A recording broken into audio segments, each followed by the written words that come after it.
ये कहावत आप में से बहुत सारे लोगों ने कोट ये सुन भी रखी होगी और इसको बारहा सुनते भी रहते होंगे, जी जी, right man for the right job. सुन रखी होगी ना आप लोगों ने, और मेरे ख्याल में बहुत सारे लोग इसको बाज़ मौक़ों पर इसको कोट भी करते होंगे और इसको दोहराते भी होंगे इस बात को कि जी सही काम के लिए सही बंदे का इंतखाब करना सीखें। हाँ, ये भी हो सकता है, लेकिन जिसका काम उसी को साझे उस वक्त कैफियत होती है जब आप अपने आप को डेवलप कर चुके होते हैं। आप अपनी देखें, इंसान दो तरह से ग्रो करता है, अपने कारोबारी या अपने रिस्क के मामले में। एक वो प्रोफेशनली ग्रो कर रहा होता है, जैसे जैसे वो अपनी सर्टिफिकेशन और क्वालिफ़िकेशन को इम्प्रूव कर रहा होता है, उसके साथ साथ वो दूसरा अपनी डेजिग्नेशंस में ऊपर जा रहा होता है। तीसरी चीज़ होती है उसके साथ जो सबसे बड़ी हकीकत होती है, जो कि मोटिवेशनल थेरीज़ में, अगर आप ऑर्गेनाइजेशनल बिहेवियर और ऑर्गेनाइजेशनल, आप में से कुछ लोगों ने अगर पढ़ रखी हों थेरीज़, तो उस थेरीज़ का सबसे बड़ा एक फैक्टर जो है वो मॉनेटरी फैक्टर भी मौजूद है कि इंसान साफ ज़ाहिर है रिस्क का एक जो आप हम सब के साथ सिलसिला जुड़ा हुआ है वो भी हकीकत है, उससे भी इनकार नहीं करना चाहिए। ठीक है, प्रोफेशनल ग्रोथ इन तीनों या तीन से ज़्यादा जो अज्जा हैं, जो इंग्रेडिएंट्स हो सकते हैं, इन पॉइंट्स हो सकते हैं, आपके की फैक्टर्स हो सकते हैं, फीचर्स हो सकते हैं, जो भी टर्म आप अपने मुनासबत से इस्तेमाल करना चाहते हैं, आप वो अपने लिए इंतखाब करते हुए, ये इंतहाई अहम बात है कि ये सारी चीज़ें आपके लिए बहुत बड़ा एक फैक्टर होती हैं किसी भी इंसान को प्रोफेशनली ग्रो करने में। CSR के से अगर बात की जाए जुड़े हुए इस सिलसिले की, HR की किस तरह सिलसिला जुड़ता है HR का हमारे CSR में, मैं लास्ट टाइम भी एक बात की थी कि जब भी कोई काम करने बैठे ना, या जो किसी काम का इरादा रखते हो, तो कम से कम आप आने वाले 10 से 15 सालों की प्लानिंग करते हैं। ठीक है, अगर शॉर्ट टर्म प्लानिंग के साथ आप चलते हैं तो आप अपना ऑब्जेक्टिव कभी भी अचीव नहीं कर सकते या अपनी डेस्टिनेशन को कभी भी नहीं छू सकते। टारगेट, ठीक है, आपका जो एक मंजिल हो सकती है वो बहुत मुश्किल भी हो सकती है, कठिन हो सकता है उसका रास्ता, उसके जो सिलसिले उस तक पहुंचने के, लेकिन जब तक आप सोचेंगे नहीं ना, तब तक आप बड़े होने की तरफ कदम भी नहीं उठाएंगे। तो HRM जो है, ह्यूमन रिसोर्स मैनेजमेंट का लिंक या उसका एक रब्त जो बनता है CSR के साथ, वो इस तरह बनता है कि जब भी एक अच्छा बिजनेसमैन जो होता है ना, उसकी एक बेहतरीन खसूसियात में से एक सबसे जो शानदार खसूसियत होती है वो ये होती है कि वो अपने ह्यूमन रिसोर्स के बारे में बहुत ज़्यादा, जिसे आप कह सकते हैं कि ख्याल रखने की ज़ुमरे में ले सकते हैं आप उसे, या बहुत ज़्यादा उसके बारे में जिसे कहते हैं कि फ़िक्रमंद भी होता है। कैसे?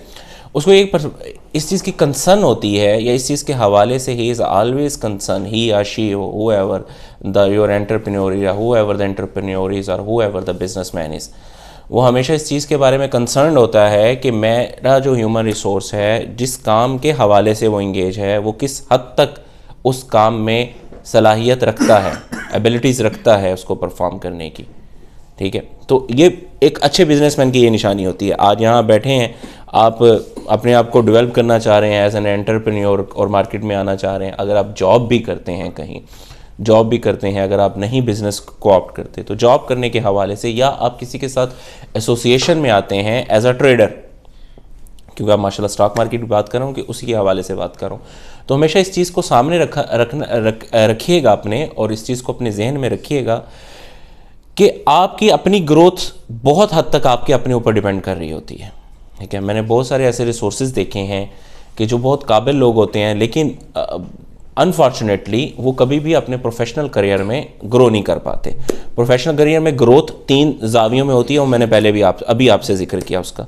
तो किसी ना किसी एक जगह पर कमी होती है, लैक कर रहे होते हैं। फॉर एग्जांपल, कुछ लोग मैंने देखा है जी बहुत मेहनती होते हैं, बहुत हार्ड वर्कर होते हैं, लेकिन उन सर्टिफिकेशन नहीं होती या क्वालिफिकेशन नहीं होती उनके पास।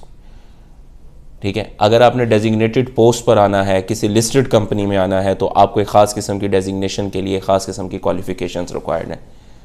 ठीक है, विद एक्सपीरियंस रिक्वायर्ड है। सो कहने का मतलब या बताने का मकसद इस बात का ये है कि अपने आप को जिस भी जाविये में रख के, जिस भी जगह पर रख के आपने ग्रो करना है, वो उसकी सिचुएशन को समझते हुए, उस सूरत हाल को समझते हुए अपने आप को प्रोफेशनली हर तरह से ग्रूम करना है कि आपके पास एक्सपीरियंस भी हो, स्किल्स भी हों, और आपके पास क्वालिफिकेशन भी हो, ठीक है। विदाउट क्वालिफिकेशन, अगर आपके पास क्वालिफिकेशन है, बिलीव मी, अगर आपके पास क्वालिफिकेशन है, you are a certified professional in any capacity in any field, ठीक है, तो आप कभी भी आप ज़हनी तौर पर हारते नहीं हैं, आप ज़हनी तौर पर हमेशा फाते होते हैं, ठीक है। उसकी वजह यह है कि आप ज़हनी तौर पर आपको पता है कि I am a professional, I have a certification, I have expertise, I have skills, I don't need to worry, I can do this. So एक हमेशा जो हमारे मुख्तलिफ काम एचआर करता रहता है जी, वर्कशॉप्स करते रहते हैं एम्प्लॉइज़ के साथ, ट्रेनिंग्स चलती रहती हैं एम्प्लॉइज़ के साथ, सारी मेरे ख्याल में बहुत सारे लोग आप में से पढ़ भी चुके होंगे, कुछ लोग आप में से पढ़ रहे होंगे इन बातों को, ठीक है, कुछ इन चीज़ों का मुताला कर रहे होंगे, ठीक है, और आप करेंगे भी आगे, अगर नहीं किया तो आप आगे करेंगे और आगे सीखेंगे भी आप इन चीज़ों के बारे में। लेकिन ज़्यादातर जितनी वर्कशॉप्स, जितनी ट्रेनिंग्स, ठीक है, जितनी मोटिवेशनल स्पीचेज़ हो रही होती हैं, सबसे बड़ी मोटिवेशन आप अपने लिए खुद हैं, ठीक है। अपने आप को मोटिवेशन आपने देनी है। अगर आप अपने मोटिवेटर नहीं हैं तो कोई भी दुनिया की ताकत आपको मोटिवेशन नहीं दे सकती, ठीक है। हाँ, मोटिवेशन देने के लिए एक हो सकता है कोई आपके किसी भी जाविये में, किसी भी जगह, दिमाग के दरीचे में, आपकी सोच के दरीचे में किसी जगह आके कोई दस्तक ज़रूर दे सकता है, मैं आपको झंझोड़ ज़रूर सकता हूँ, लेकिन करना आपने खुद है। आपने किस तरह मोटिवेशन लेनी है वो आपने खुद लेनी है। So it's basically about your own self. मैं क्या बोल रहा हूँ, मैं क्या करता हूँ, मेरे ख्याल में आप में से बहुत सारे लोग जानना भी नहीं चाहते हैं और आप में से बहुत सारे लोगों को कंसर्न भी नहीं होगा उससे।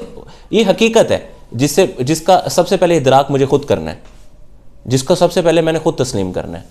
और मैं, यकीन माने, मुझे कोई इंटरेस्ट भी नहीं है किसी को बताने में, ठीक है, क्योंकि मुझे पता है कि कुछ जानना नहीं चाहता, लेकिन मुझे पता है कि मैं क्या करना चाहता हूँ। आपको पता होना चाहिए आपको क्या करना है। अगर एंटिटी डेवलप करनी है, ह्यूमन रिसोर्स किस तरह अपने साथ एसोसिएट करना है, ह्यूमन रिसोर्स किस तरह अपने साथ डेवलप करना है, ह्यूमन रिसोर्स डेवलपमेंट होती है। Human resource engagement is not a big task, but the human resource development is a very very difficult task, is a too difficult. If I use a term TOO, it will be more suitable for that. Excuse me, एक minute दीजिएगा मुझे। जो पहला function होता है किसी भी organisation में, वो रिक्रूटमेंट का होता है, ह्यूमन रिसोर्स का, कि कंपनी में किसी डिपार्टमेंट में किसी जगह पे कोई पोजीशन वेकेंट है किसी भी वजह से, तो वो उस पोजीशन के लिए जो रिक्वायरमेंट्स हैं, जो जॉब्स हैं, जो टास्क हैं, पहले उनको वो सारा इकट्ठा करते हैं इंफॉर्मेशन। ये रिक्रूटमेंट का प्रोसेस होता है। इस उसी इंफॉर्मेशन की बेस पे हेड ऑफ द डिपार्टमेंट की कोऑर्डिनेशन के साथ एक जो भी प्रिस्क्राइब या डिस्क्रिप्शन उसकी जॉब की वो फाइनल करता है।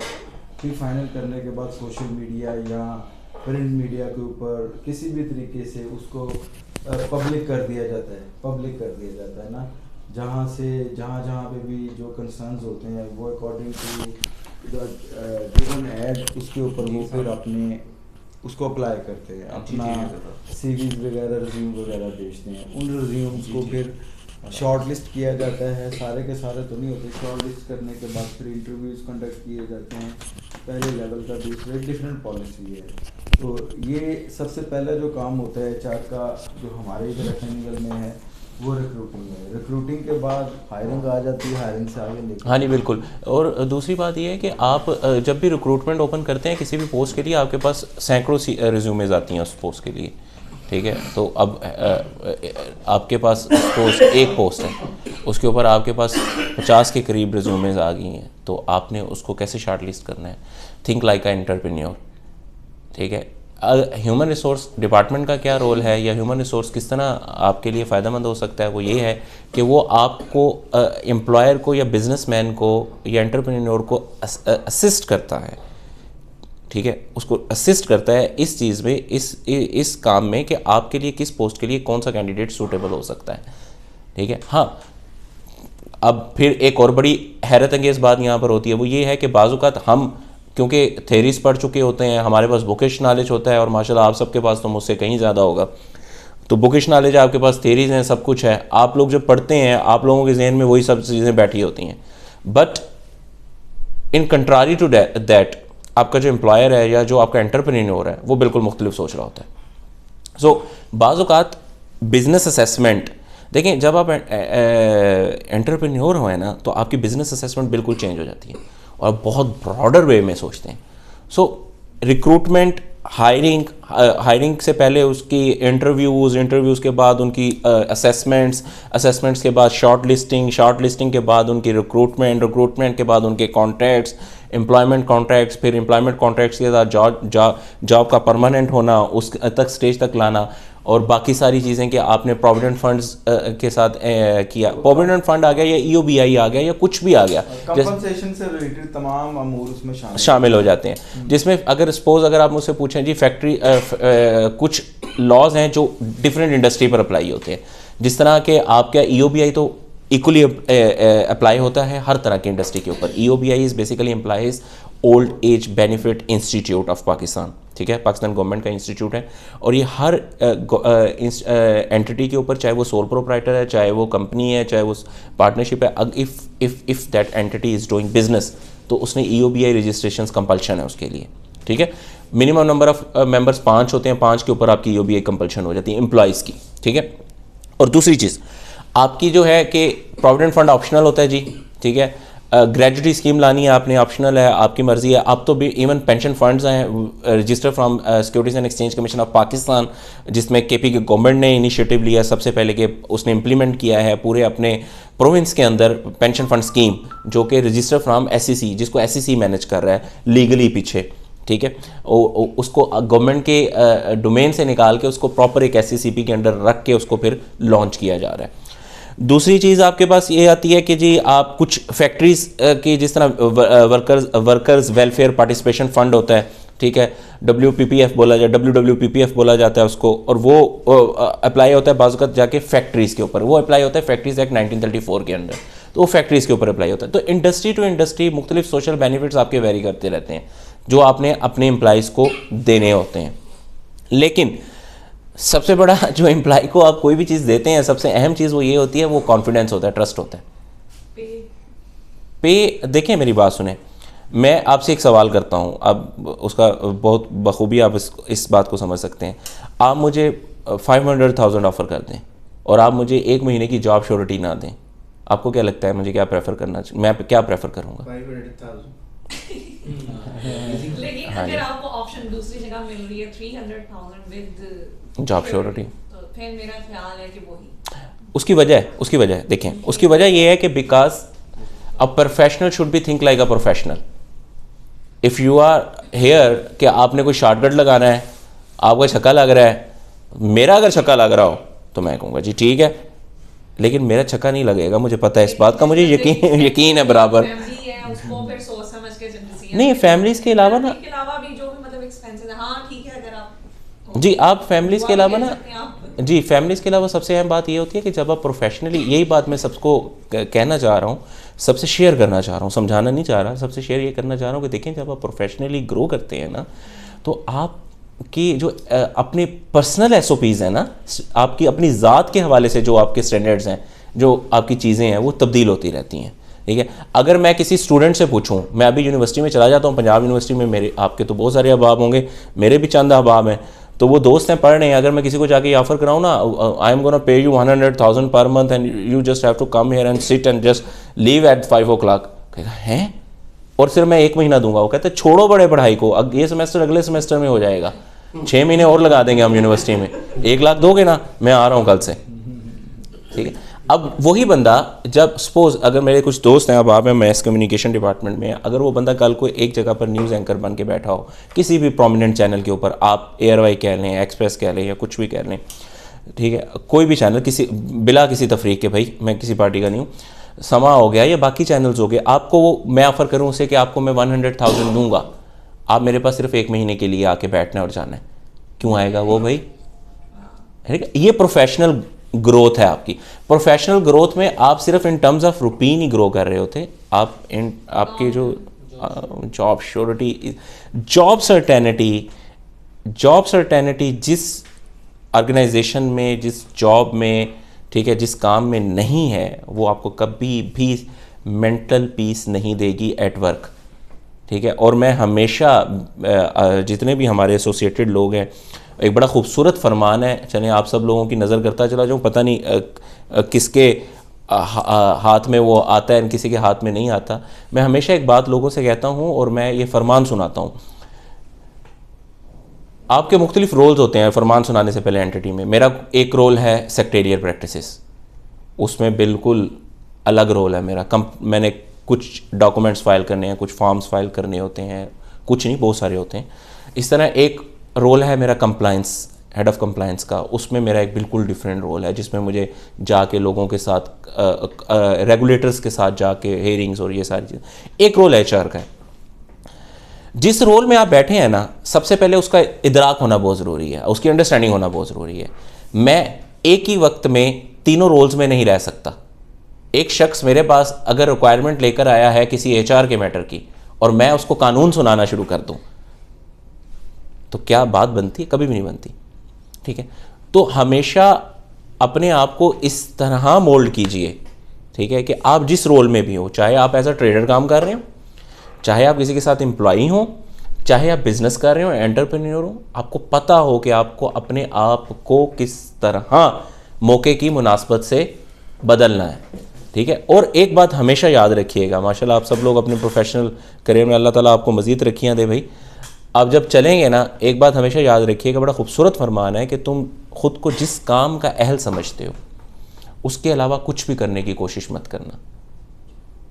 वो काम क्यों अब आपको, अब मैंने पहले शुरू में आगाज़ में ये बात की और मैं अब दोबारा वहीं पर बात ला रहा हूँ। अपनी असेसमेंट, अपनी ज़ात की असेसमेंट आपसे बेहतर कोई नहीं कर सकता। मैं नहीं बता सकता कि आप ये काम अच्छा कर सकते हैं या ये काम बुरा कर सकते हैं। आप जानते हैं कि आप कौन सा काम अच्छा कर सकते हैं और कौन सा काम आप बुरा करते हैं। बुरे से मुराद ये है कि कुछ काम में आपकी खामियां रह जाती हैं, बुरा नहीं हरगिज़। कौन सा काम आप कम अच्छा कर पाते हैं, बुरा नहीं होता काम। ठीक है, बुराई थोड़ी कर रहे होंगे आप किसी काम को, या बहुत अच्छा कर रहे होंगे या कम अच्छा कर रहे होंगे।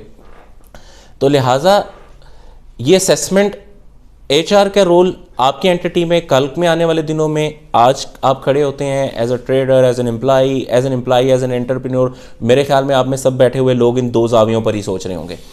एक सोच रहा होगा बंदा मैंने एंटरप्रेन्योर करना है, मैंने बिजनेस करना है, बहुत अच्छी बात है। दूसरा सोच रहा होगा मैंने जॉब करनी है। ठीक है, तीसरा सोच रहा होगा मैंने फ्रीलांसिंग करनी है।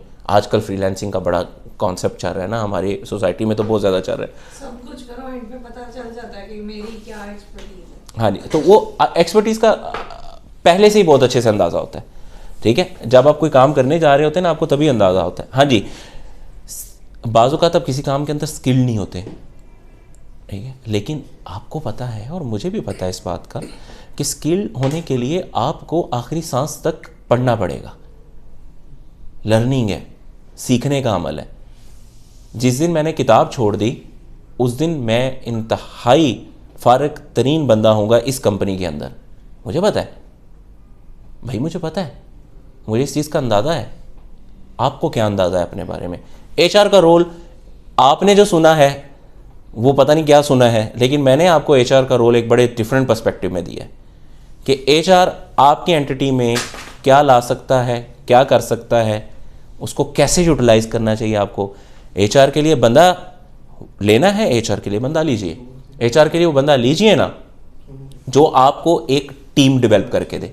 ग्रुप ऑफ इंडिविजुअल्स हैं, इंडिविजुअल्स देखें, ग्रुप ऑफ इंडिविजुअल्स टीम कब बनते हैं? ये आपको जब इस चीज़ का अंदाज़ा होगा, जब आप इस बात को अच्छे से समझ सकते होंगे, तभी आप इस रोल के ऊपर कोई बंदा ला सकते होंगे who knows how to develop a team. HR का रोल, एचआरएम आपकी एंटिटी में या किसी भी और एंटिटी में यही रोल होता है। और अलमिया ये है कि इस किरदार से हमारे अहबाब जो काम कर रहे हैं वो भी नहीं समझ पाते इस बात को, और जो उन अहबाब को इंगेज कर रहे हैं वो भी नहीं समझ पाते। तो लिहाजा यही एक रोल है जो मुझे समझ आता है। मज़ीद कोई सवाल आपका है तो आप मुझसे पूछ सकते हैं इस हवाले से, कोई भी अगर आपके जहन में बात आ रही है। बेसिकली जो ह्यूमन रिसोर्स डिपार्टमेंट है, that is responsible for the effective recruitment, hiring, compensation and all employees related management matters. This is it.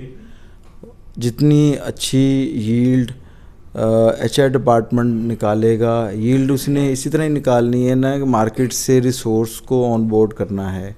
तो उस रिसोर्स की क्वालिटी, कॉम्पिटेंसी, स्किल्स जो हैं वो एक हर ऑर्गेनाइजेशन के मेरिट डिफरेंट होते हैं, तो जो उस मेरिट को मीट करता होगा डेफिनेटली एक अच्छी हील्ड निकलेगी। जब अच्छे रिसोर्स होंगे आपके पास तो आपको उनकी आउटपुट भी अच्छी मिलेगी। जब आउटपुट अच्छी मिलेगी आपको बिज़नेस में उसका बेनिफिट भी होगा, बिज़नेस आपका ग्रो भी करेगा। तो अगर खलीफे, कुगू और नलायक लोगों को आप ऑन बोर्ड कर दें कि HR डिपार्टमेंट अगर ऐसा काम करेगा, जो HR डिपार्टमेंट अपने हाथों से ही इस ऑर्गेनाइजेशन की जो है वो जड़ें काट रहा होगा। तो ये एक इम्पॉर्टेंट डिपार्टमेंट होता है हर एक ऑर्गेनाइजेशन में या कंपनी में। ठीक है जनाब, this is all about the HR department. Question है किसी का, कोई क्लैरिटी है तो प्लीज़ डू आस्क। आपकी क्वालिफिकेशन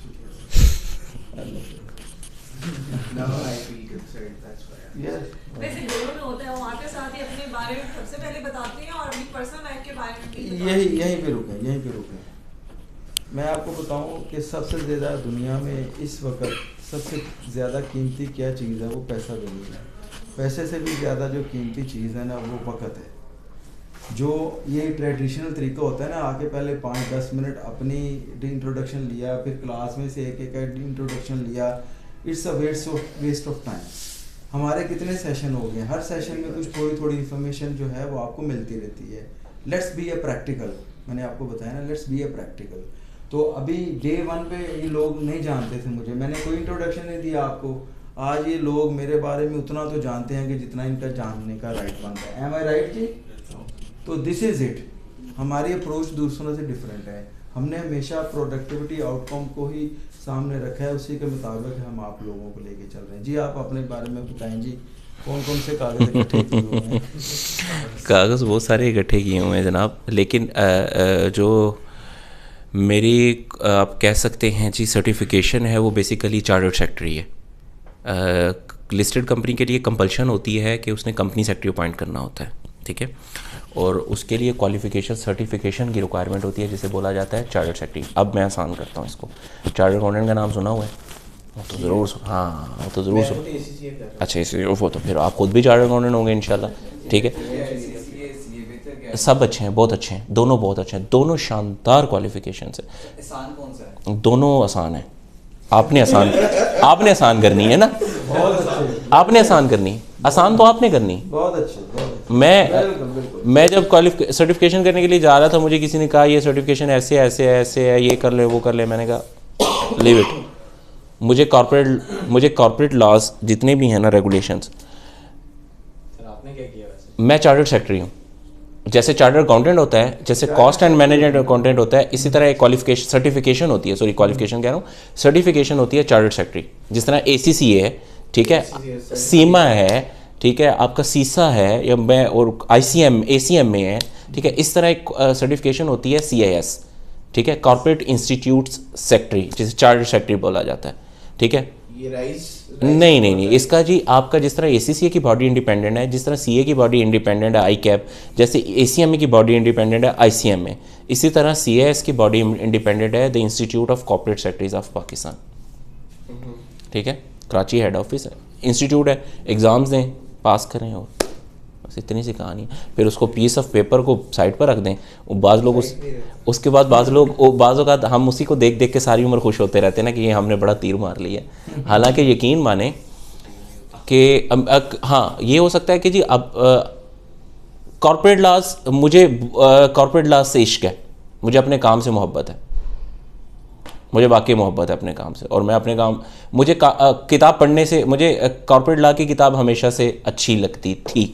मैं कोई अपनी तारीफ़ें नहीं बयान कर रहा, लेकिन अपना शौक़ बता रहा हूँ कि जो मेरा शौक़ था ना, मैंने उसको पेशा बना लिया, ठीक है। बस इतना सा काम कीजिए कि जी। आजकल डिग्री करवाते हैं, bachelor of science and business, इसका क्या मतलब स्कोप है? क्या मतलब समझ नहीं आई, क्या डिग्री करवा, आपको क्या पावर किस तरह करती है? देखिए मैं देखें डिग्री के बारे में, कोई भी डिग्री हो, बैचलर ऑफ साइंस एंड दूसरा क्या था, बिजनेस, हाँ, साइंस और बिजनेस को मिक्स कर रहे हैं। पता नहीं अब ये शायद डाटा साइंस के का वो ना हो, हाँ, स्पेशलाइजेशन है कि साइंस एंड बिजनेस, तीन स्पेशलाइजेशन होती हैं इसमें।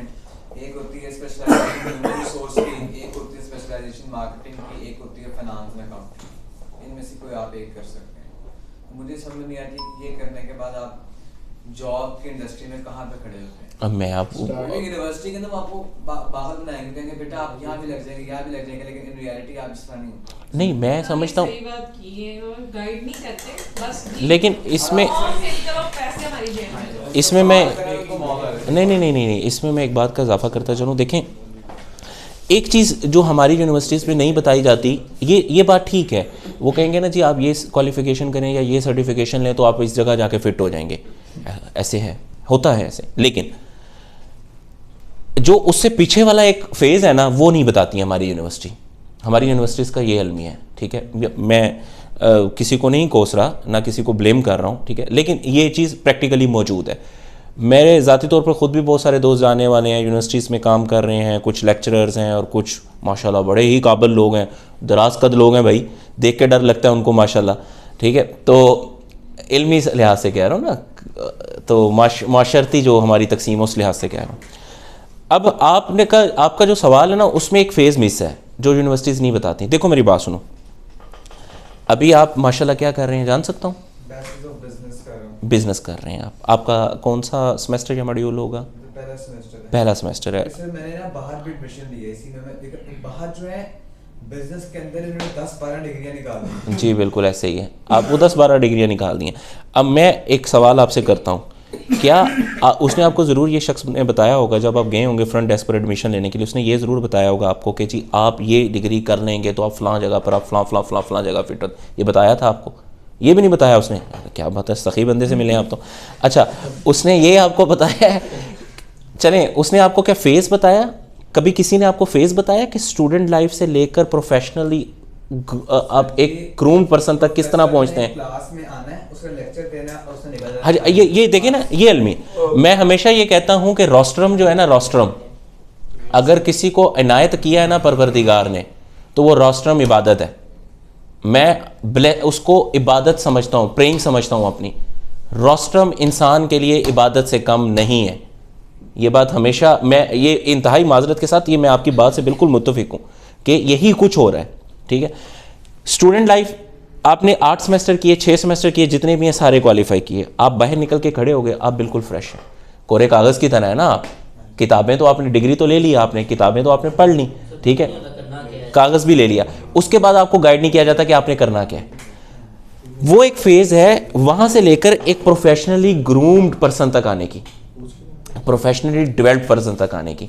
वो जो दरमियान में फ़ेज़ है जिसमें आप अपनी इंटर्नशिप, आप अपने आर्टिकल्स, ठीक है, आप कहीं पर जाके एक छोटे लेवल से ग्रो करना शुरू करते हैं।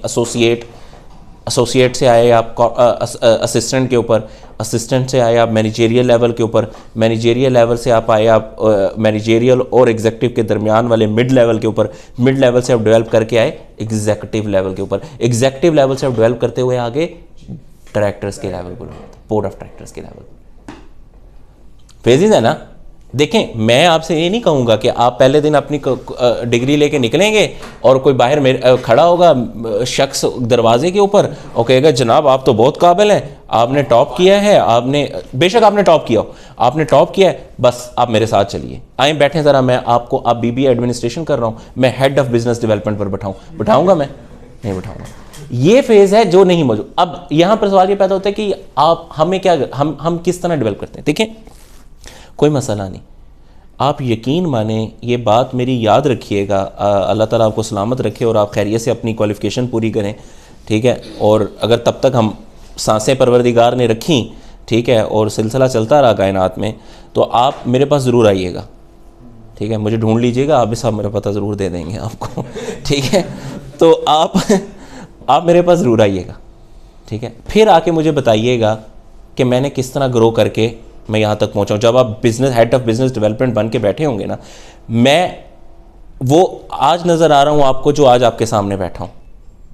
मेरे पीछे 8 साल की स्ट्रगल आप में से किसी को भी नहीं पता है, आपको नहीं पता है ना सर। अगर हमने अपना इंडिपेंडेंट बिजनेस स्टार्ट करना हो पाकिस्तान में, तो फिर डिग्री हमें किस हद तक हेल्प करेगी? बहुत हेल्पफुल है, बहुत हेल्पफुल है। देखो मेरी बात सुनो, मैंने बात की है HRM की थेरीज पर, ठीक है, ऑर्गेनाइजेशनल बिहेवियर की थेरीज पर बात की है, OB जिसको बोला जाता है बिहेवियर। 3 पार्ट्स होते हैं ना, बिजनेस कम्युनिकेशन होता है, ओबी होता है ऑर्गेनाइजेशनल बिहेवियर, और तीसरा पार्ट होता है बीएस जिसे कहते हैं बिहेवियरल स्टडीज़। ये 3 पार्ट मिलके बीसीबीएस बनता है, business communication and behavioural studies. ये बाकायदा तौर पर एक अलग से कॉन्सेप्ट और सब्जेक्ट के तौर पर स्पेशलाइजेशन होती है और पढ़ाया जाता है। ठीक है, अब मुझे नहीं पता कि यूनिवर्सिटीज़ में एचआर के लोगों को किस हद तक, जो बीबीए कर रहे हैं, मास्टर्स कर रहे हैं, ग्रेजुएशन कर रहे हैं, किस हद तक पढ़ाया जाता है। ठीक है, वो ये तो मतलब मैंने इकोनॉमिक्स में ग्रेजुएशन की, उसके बाद बड़े धक्के शक्के खाए, उसके बाद जॉब भी की, सब कुछ किया। लेकिन आज अगर मैं पीछे मुड़ के देखती हूँ ना, तो मैं कहती हूँ यार मुझे किसी ने क्यों नहीं गाइड किया था, क्योंकि मैंने फैशन फील्ड में या डिज़ाइनिंग की फील्ड में सबसे ज़्यादा पैसा कमाया, बहुत ज़्यादा तरक्की कर ली। लेकिन मैं ये पीछे मुड़ के देखती हूँ यार मैंने इसमें क्यों नहीं डिग्री ली, मुझे उसमें किसी ने क्यों नहीं गाइड किया। अब मैं जाके कोर्सेज के लिए लोगों की मिन्नतें कर रही होती हूँ, या मैं किसी डिजाइनर को कह रही होती हूँ प्लीज मुझे पढ़ाओ, क्योंकि मेरा शौक है, मुझे शौक है। बंदा मैं हायर कर लूंगी ना, मेरा काम हो जाएगा, मुझे कोई टेंशन नहीं। अच्छा, यहाँ पर ना एक बड़ी अहम बात है। अच्छा, मेरे कुछ बैठे होते हैं नए लोग माशाल्लाह इंटर्न्स के तौर पर और इंटर्नीस के तौर पर साथ एसोसिएट होने जा रहे होते हैं या होना चाह रहे होते हैं, तो मैं उनको हमेशा एक बात कहता हूँ, मैं कहता हूँ पहले तो घर जाके ये फ़ैसला करें कि आप करना क्या चाहते हैं। देखो, बहुत अच्छा लगता है, बहुत अच्छा लगता है कि एक बंदा डेजिग्नेटेड पोस्ट पर बैठा है, डेजिग्नेटेड पोस्ट पर एक हेल्दी पैकेज ले रहा है। तो मैं थोड़ा सा आपकी बात काट रही हूँ। जी बिस्मिल्लाह। जब मैं छोटी थी ना जी, तो डिजाइनिंग का या कोई ड्राइंग मैंने बना के अपने रूम में लगानी ना, तो किसी ने आके मुझे कह देंगे तुम्हें पता है ये हराम है। तो वो बच्चा जो था ना, वो बच्चे का जो माइंडसेट था वो हिल गया अपनी जगह से, और किसी ने कहा जी इसमें चले जाओ, ग्रेड में पढ़ रही हो, अच्छा वहाँ जाके उसमें इस डिग्री में ले लो। जी, मैंने लोगों को फॉलो किया। जी, आज अगर मैं पीछे मुड़ के देखूँ यार किसी ने मुझे क्यों नहीं गाइड किया, उस वक्त मुझे सारे हराम कह के या मेरी ड्राइंग्स को क्रिटिसाइज कर दिया करते थे। तो ये चीजें हैं हमारी सोसाइटी के अंदर बहुत नहीं, अब सोसाइटी के अंदर बिल्कुल एग्जिस्ट करती हैं, मैं इस चीज़ से इनकार नहीं कर रहा हूँ। गाइडलाइन बिल्कुल जी नहीं है। हम लोगों को बड़ा खूबसूरत फरमान है यहाँ, एक और फरमान आपके लिए कोट करता चला जाऊँ कि किसी को भी गलत मशवरा ना दो, चाहे वो तुम्हारा दुश्मन ही क्यों ना हो। किसी को गलत मशवरा ना दो, चाहे वो तुम्हारा दुश्मन ही क्यों ना हो। हम लोग ना मशवरा कम देते हैं, ठीक है, हम मशवरा नहीं देते हैं। हम लोग क्या करते हैं, अपने मशवरे को अटल हकीकत मानते हुए दूसरे पर सादर करते हैं। ठीक है, हम कहते हैं कि ये तुम्हारे ऊपर आपके ऊपर ये इम्प्लीमेंट हो गया है। ठीक है, ओ भाई खुदा के वास्ते, कोई अल्लाह ताला ने मुझे अकल दी है, मुझे सोच तो लेने दो ना कि मैंने ये करना है या मैं ये करना चाहता हूँ या चाहती हूँ कि नहीं करना चाहता। आप मुझ पर क्यों सादर कर रहे हैं। ठीक है, कोई बात नहीं। बाज़-औक़ात ये होता है कि आपको जो रियलाइजेशन होती है ना चीज़ों की, वो वक्त गुजरने के बाद होती है। लेकिन अच्छी बात क्या है, अच्छी बात ये है, या जिसे आप कह सकते हैं कि बेहतरीन आदत क्या है, चाहे वक्त गुजरने के बाद भी अगर किसी चीज़ के बारे में रियलाइज़ हुआ है ना, तो तब भी उस चीज़ के बारे में सीखना, ठीक है, ये सबसे बेहतरीन आदत है। हमारे पाकिस्तान में सबसे बड़ी प्रॉब्लम है कि यहाँ सिखाने वाले नहीं हैं। जिस तरह कि मुझे ढूंढना पड़ा था यार ये स्टॉक एक्सचेंज क्या है, कहाँ पे मुझे इसको आप इस आपको फिर अब मैं इसी तरह पहुंची ना यहाँ तक। बिल्कुल नहीं, देखिए सिखाने के लिए ना हमारा हम एक साहिब हैं, हालांकि ज़रूरी नहीं है कि हर शख्स के साथ मेरा भी जो है ना वो नज़रियात मिलते हों। ठीक है भाई, मैं इख्तलाफ भी रख सकता हूँ। ठीक है, मेरा उनसे हालांकि उस बड़े काबिल एहतराम है, मैं उनका बड़ा एहतराम करता हूँ और उनके पीठ पीछे भी मैं उनका जो है नाकदीन में से नहीं हूँ, मैं उनका मोतरफ़ हूँ। ठीक है, मैं उनको अप्रिशिएट ही करता हूँ उनकी बैक पर भी। लेकिन कुछ नज़रियात पर मेरा उनसे इख्तलाफ ज़रूर है, लेकिन एक बात उन्होंने मुझे बड़ी अच्छी सिखाई थी। ठीक है, एक बात उन्होंने मुझे बड़ी अच्छी सिखाई थी जो हमारी कौम को इज्तिमाई तौर पर सीखने की ज़रूरत है। जिस बात की, वो क्या है, उन्होंने कहा था यार उठो ना यहाँ इस जगह से, तुम थोड़ा सा ऊपर आ जाओ। मैंने कहा मैं ऊपर आ जाऊँ, क्या मतलब? ऐसा करते हैं, आप इस सीट से उठें जिस सीट पर आप बैठे हैं इस वक्त, उठें और अरसलान की सीट पर आ जाएं।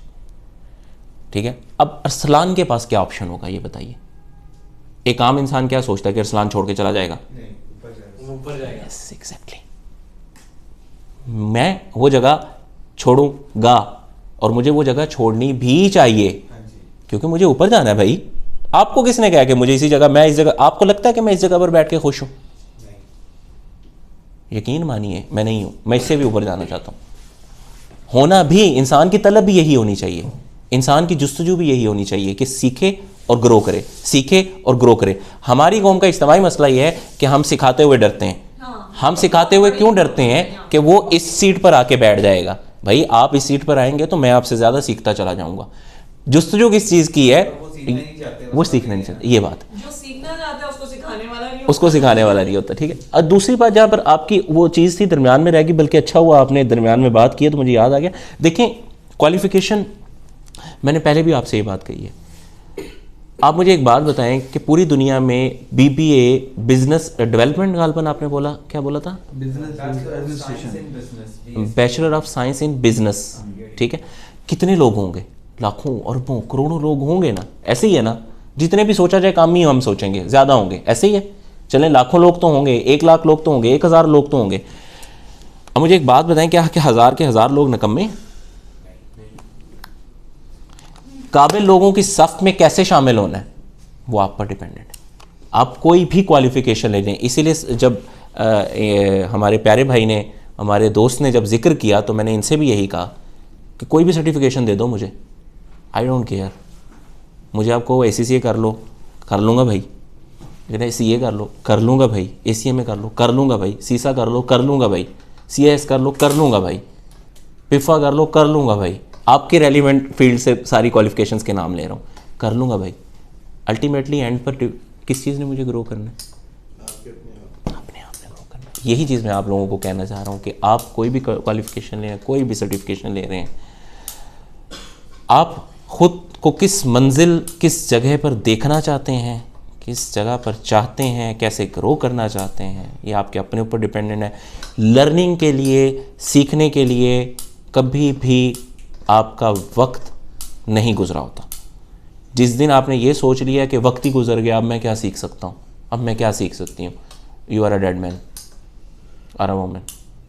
आप जिस दिन ये सोच लेंगे आप मर चुके हैं, अब मर चुके हैं। आप यकीन माने आपकी सांसें चल रही हैं लेकिन आप मर चुके हैं। लिहाजा सीखने का अमल कभी भी ख़त्म नहीं होता। बीइंग HR अवेयर नहीं, मैं आपको ये एक तलकीन करता चला, तलकीन क्या बल्कि मैं आपको मशवरा दे रहा हूँ कि सीखने का अमल कभी नहीं ख़त्म होता। सीखते जाइए, आगे बढ़ते जाइए। डिग्रीज, क्वालिफ़िकेशंस बहुत अच्छी बात है, बहुत अच्छी बात है, आपके लिए बहुत हेल्पफुल होती हैं आपके करियर में। लेकिन आपकी प्रोफेशनल ग्रोथ, आपकी स्किल्स, आपकी पर्सनल डेवलपमेंट, आपकी कमिटमेंट्स, आपकी इंटेग्रिटी, ऑनेस्टी, ठीक है, ये सब चीज़ें बहुत मैटर करती हैं। आप में से सबके वालदैन माशाल्लाह, अल्लाह ताला सबको हयात दे, वालदैन को हयात दे और तंदुरुस्ती दे, और मेरी दुआ है इस हवाले से। आप अपने वालदैन को कभी आपने आइडियलाइज़ किया अपनी नज़र में? किया? मैं ज़रूर करता हूँ।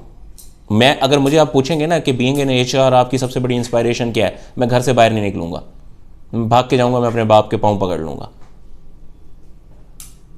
ठीक है। He is a very big inspiration for me. और वो इंस्पायरेशन है, वो has created a separate empire for himself. So अपनी इंस्पायरेशन आपने अपने घर से लेनी है ना यार, अपने माँ से लेनी है, अपने बाप से लेनी है। उसके बाद अपनी इंस्पायरेशन खुद क्यों नहीं बनते हैं आप? अरसलान तहरी क्यों चाहिए आपको इंस्पायर करने के लिए? सोचा आपने कभी? अरसलान तहर आपको इंस्पायर नहीं करना चाहिए। अरसलान तहर को आपको सिर्फ एक जाविया देना चाहिए। अगर अरसलान तहर ने आपको इंस्पायर करना शुरू कर दिया तो समझ लीजिए कि आप ज़हनी तौर पर मुर्दा हैं। मैंने आपको इंस्पायर नहीं करना, मैंने आपको इंस्पायरेशन नहीं देनी, मैंने आपको सिर्फ एक जाविया देना है सोचने का कि ये यार, कोई अगर शख्स मेरे पास आया, देखें कितना, मैं अब एक मिसाल दे रहा हूँ, अब इस चीज़ से आप HR के रोल को बड़ा अच्छा समझ जाएंगे। मेरे पास एक शख्स आया, उसने कहा कि, मिसाल दे रहा हूँ भाई, हुआ नहीं ऐसे, ये न फ़र्ज़ कर लीजिएगा कि ऐसे हुआ था। मेरे पास मिसाल के तौर पर एक शख्स आया, उसने कहा जी मेरा एक मसला है, या तो ये मसला हल कीजिए, नहीं तो मुझे इजाज़त दीजिए, ठीक है। मैंने कहा साहिब बैठो इधर। बैठे हैं जनाब, क्या मसला है बताइए। कह जी ये मसला है, मैंने कहा तो कोई मसला ही नहीं है यार, और सुनाओ, चाय पियोगे, पानी पियोगे, बैठो ना यार, ये हल हो जाएगा मसला। क्या उससे बात की, उससे बात की, अपने इमीडिएट सुपीरियर से बात की, उसको सुनाई, नहीं सुनाई, यार किधर भेज रहा है तू, चला उसको सुना के आते हैं, इकट्ठे चलते हैं। इकट्ठा गया उसके पास, यार ये मसला था लेकिन ये मसला नहीं है, ये एक रिजर्वेशन है, प्रॉब्लम से रेजर्वेशन तक का सफर है, समझ रहे हैं बात? प्रॉब्लम से रेजर्वेशन तक का सफर है। बस आपने किसी के मसले को, किसी के भी मसले को, कोई भी किसी भी किस्म का मसला हो, उसको उसके जहन के शक में कैसे बदलना है, ये आप पर मुनहसर है। एचआर बस इतना काम है। उसे यार आपके जहन का वहम है, शक है, छोड़ो, इधर बैठो, हल करते हैं। ये तो शक है, वहम है, ये मसला थोड़ी है यार।